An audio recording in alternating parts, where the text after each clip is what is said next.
The question about the true nature of reality is one that philosophers and scientists have pondered for thousands of years. Is reality a stable, unchanging landscape, or is it different for each and every observer?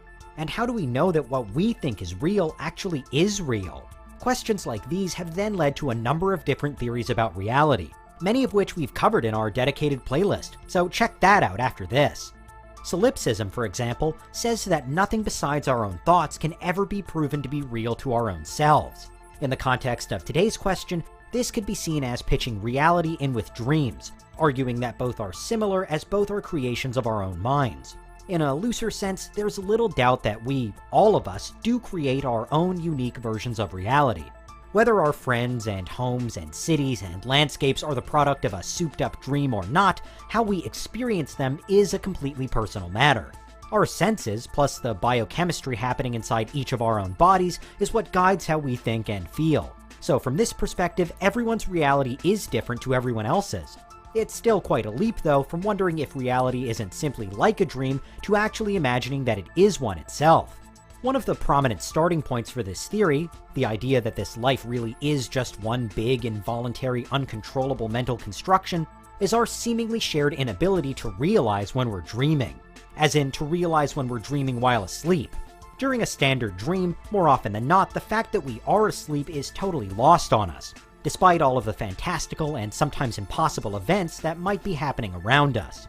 This happens because when we sleep, we aren't fully conscious, and some of our cognitive abilities, including memory, are significantly slowed, which is part of the reason why we struggle to remember dreams at all. If then we're often unaware that we've just been in a dream until after we've woken up from it, couldn't the same be true of the world we've woken up into?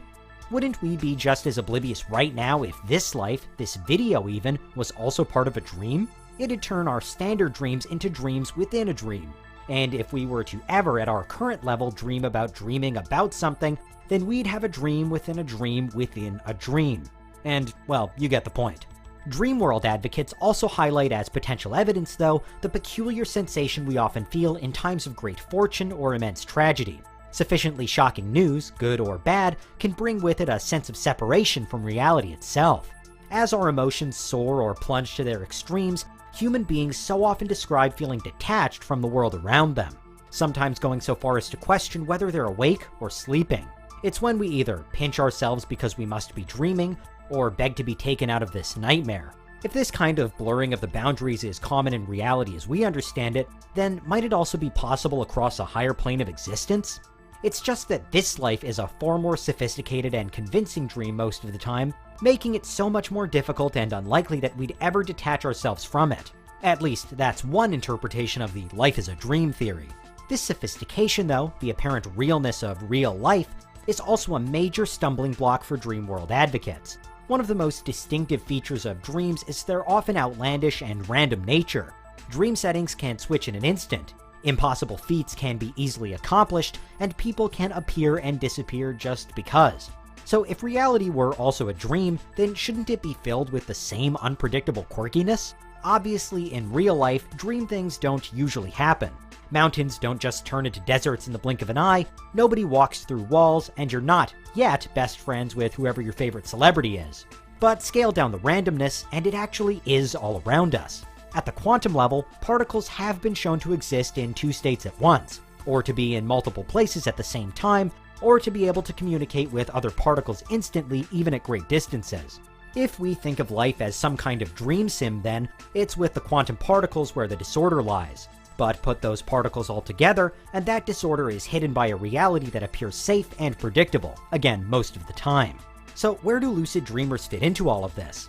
A lucid dream is one in which the person dreaming it is aware that it's a dream, and so they're able to control their dream landscape. In today's dream version of reality then, lucid dreamers would be all-powerful beings. Only they would know the true nature of reality, and they could even mold and shape destiny to their own liking. In standard dreaming, while we're asleep, we know that the parts of the brain which deal with logic and rational thinking, including the dorsolateral prefrontal cortex, are barely in use. So if this was also the case in a dream world, then lucid dreamers wouldn't even be limited by logic. To them, even the laws of nature would no longer apply.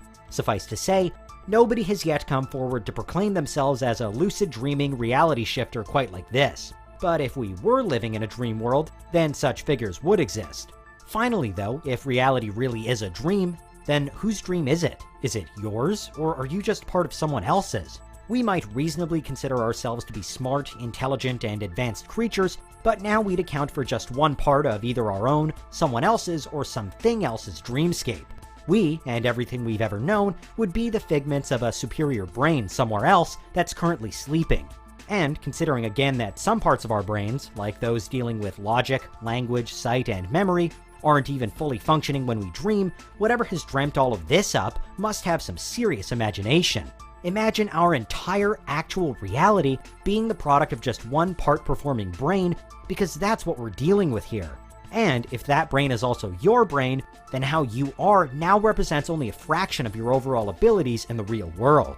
If it was somehow revealed then that life worked in this way, the first priority for many would be to wake up from it. But how could we go about doing that? How to wake up would become the single biggest question in need of answering, as the quest to achieve transcendence would dominate our minds. But it might also never yield results. And in fact, were the illusion of life to shatter so dramatically, for all of us, or for just one of us, then it could bring about some dire consequences. So while life being a dream certainly makes for an interesting thought experiment, perhaps this is one theory which shouldn't dramatically change how we think, how we approach the everyday business of living. Yes, if it were ever proven to be correct, then you, or whoever created you, could be sleeping away their actual days in some other higher dimension, which is pretty mind-boggling to think about. But who's to say that their version of reality is the true one? Couldn't their existence, which in turn has created our existence, also be the dream of something else even more advanced? For some, the nature of reality is something that we might never be able to conclusively prove. But there are upsides to this particular version. One is that it figures that we'll one day wake up and be imbued with all the knowledge and understanding we need. Another is that, until then, we do at least have the opportunity to think and feel and see and experience life as we know it. So let's make the most of it. Because that's what would happen if we were living in a dream world.